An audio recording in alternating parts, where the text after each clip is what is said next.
Radio Maweza FM. Pour rien manquer, abonnez-vous maintenant.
Is the land of the Algonquin Anishinaabe Nation, who have been here for a time immemorial.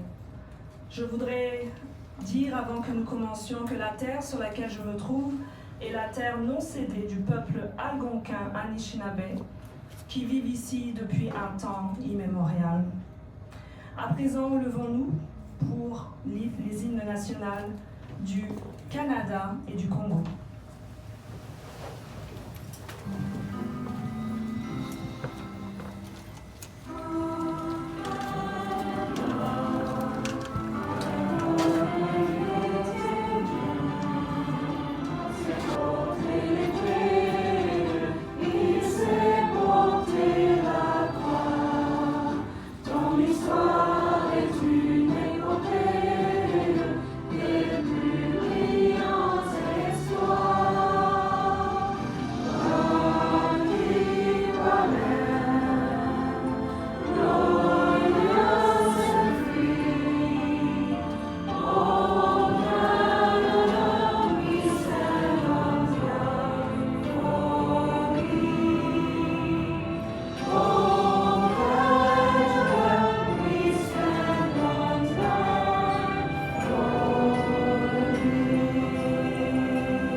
National du Congo, la République démocratique. And now the national anthem for Congo DRC.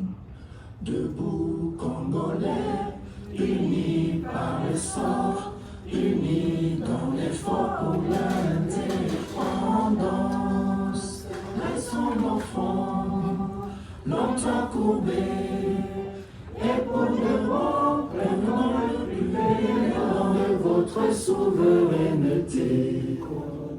Don béni Congo, des aïeux Congo, au pays Congo, bien-aimé Congo, nous peuplerons ton sol et nous assurerons ta grandeur. 30 juin au doux soleil, 30 juin du 30 juin, jour sacré sois le témoin, jour sacré de l'immortel, serment de liberté, que nous léguons à notre prospérité pour toujours.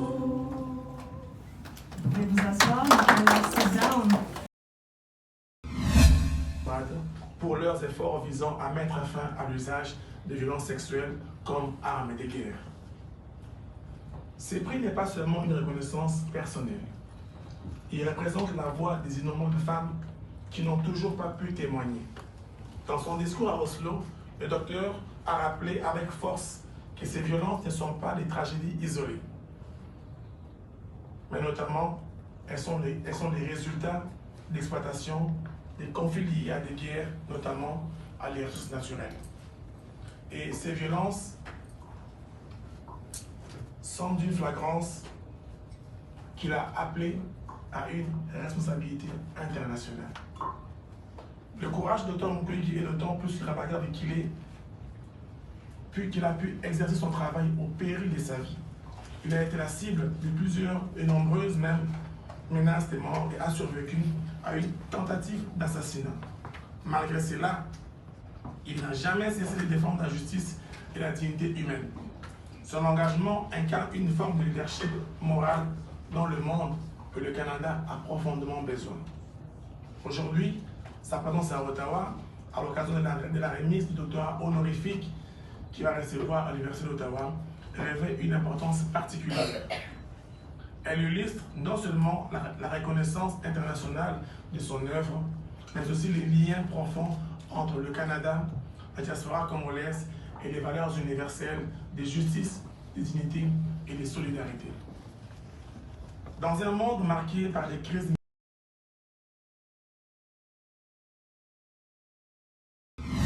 as men and women, what do we do? Because it is more profound than what it looks. Alors vraiment, docteur, on ne pourra jamais vous dire suffisamment combien, merci d'abord, mais combien admirable le travail que vous faites est. Je ne suis pas sûr. Vous n'êtes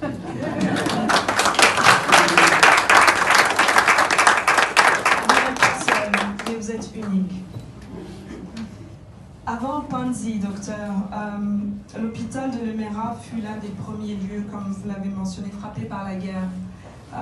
Des patients, des soignants et des civils ont été massacrés dans un lieu qui est censé les protéger. Comment est-ce que cette tragédie, vous l'avez dit, je pense, tantôt, mais comment est-ce que ça a marqué vraiment votre parcours et votre engagement? Mon parcours, je crois que c'est... En fait, si les gens ont commis cet acte pour m'abattre, je pense qu'ils m'ont plutôt donné les armes pour me battre. Puisque il y a 30 ans, l'hôpital de Lemera a été attaqué par l'armée qui s'appelait l'AFDL, soutenue par le Rwanda. Et ils ont massacré les malades à l'hôpital et les corps soignants, les médecins et les infirmiers qui s'étaient retrouvés à l'hôpital. Ça m'a beaucoup touché puisque j'étais parti évacuer un malade et j'avais laissé l'ordre aux collègues que s'il y a quelque chose qui se passe, puisque dans la région, il y avait déjà, on pouvait sentir qu'il y avait l'insécurité en l'air. J'avais dit, si quelque chose arrive, on se regroupe dans l'hôpital, puisque bon, c'est un endroit sécurisé. Et malheureusement, c'est là où les drames s'est passé. Bon, ce que je voulais dire par rapport à ces drames, pas seulement par rapport à moi-même, quand ça s'est passé, j'avais vu le secrétaire général l'envoyé, le représentant spécial du secrétaire général des Nations Unies, pour dire ce qui venait de se passer et que c'était dramatique qu'on puisse tuer les malades conformément au droit international et humanitaire. Et j'étais convaincu que quelque chose devrait se passer. Il ne s'est rien passé. Mais ce que je voulais dire à l'Assemblée, c'est qu'aujourd'hui, nous sommes en train de traverser une période très difficile, puisque le droit international et humanitaire n'existe, ça devient juste de nom. Et aujourd'hui, les hôpitaux sont devenus des cibles dans tous les conflits que vous connaissez. On tue les malades dans les hôpitaux et le monde est, je dirais, insensible.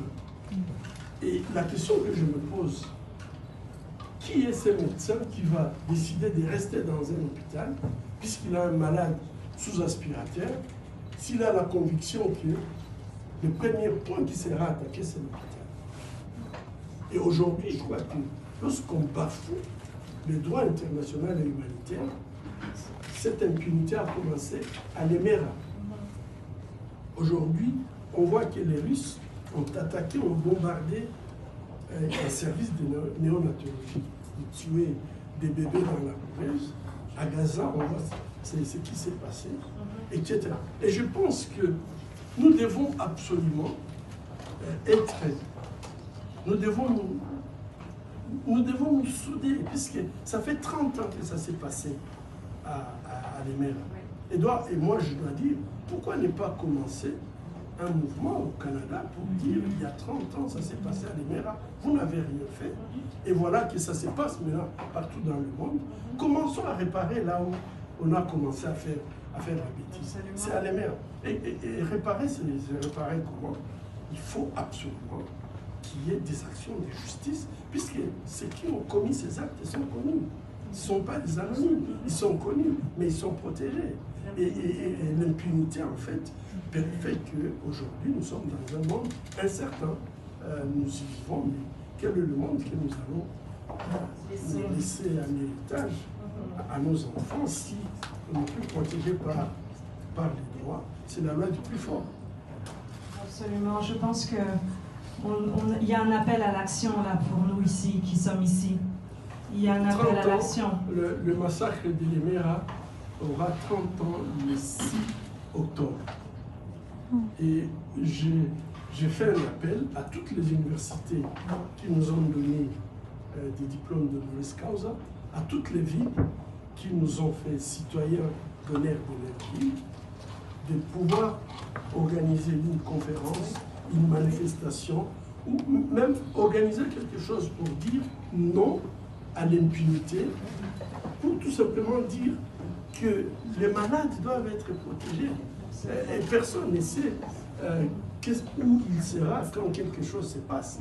Donc moi je pense que c'est élémentaire, et je pense que si à Ottawa, les 6 octobre de cette semaine-là, du 1er au 6 octobre, vous pouvez organiser quelque chose pour dire il y a 30 ans, on a tué des malades dans un hôpital et le monde avait décidé de garder silence. Aujourd'hui, ça s'est propagé dans tout le conflit. Maintenant, les malades deviennent des cibles. Je crois que c'est une façon aussi de pouvoir dire au monde que ce qui se passe c'est pas normal. Merci. Lié à ces numérés, on ne s'en sortira pas puisque ça fait beaucoup d'argent. Si vous aviez vu Global Witness, un pays comme l'Ouganda exporte jusqu'à 4 milliards. De l'or seulement, ça c'est un minéré. Le Rwanda jusqu'à 2 milliards de dollars de l'or. Mais quand vous posez la question, où se trouve la mine? Ils n'en ont pas. Et donc, où ils ont une quantité infinitésimale. Donc, moi, je pense que le grand problème, c'est qu'il faut absolument qu'on arrive à réactiver. Il y a eu des résolutions, par exemple, de l'Union européenne, il y a eu le Dodd-Frank Act. Il y a eu des initiatives. Mais quand nous, les Congolais, on ne s'implique pas pour pousser à ce que ça puisse se réaliser, il n'y a rien qui se passe. Et donc, les entreprises doivent être responsables. Pendant l'époque Obama, ils étaient obligés de dire où est-ce qu'ils tirent le minerai, surtout les 3 pièces, tungstène. Il est 19h. Nous allons prendre deux questions. Oh, ok. 3 questions. On ne peut pas prendre trop de questions. On va prendre 3 questions. Alors, vous avez des micros sur chaque coin. Donc... Pardon?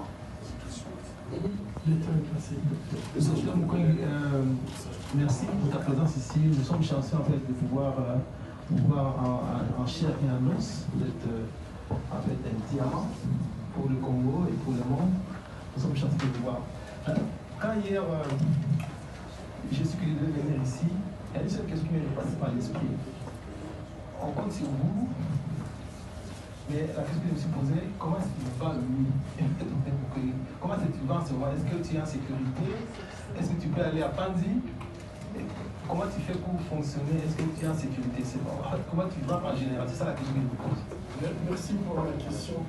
Mais je crois que si je commence à dire tout ici, je me sécurise moi-même.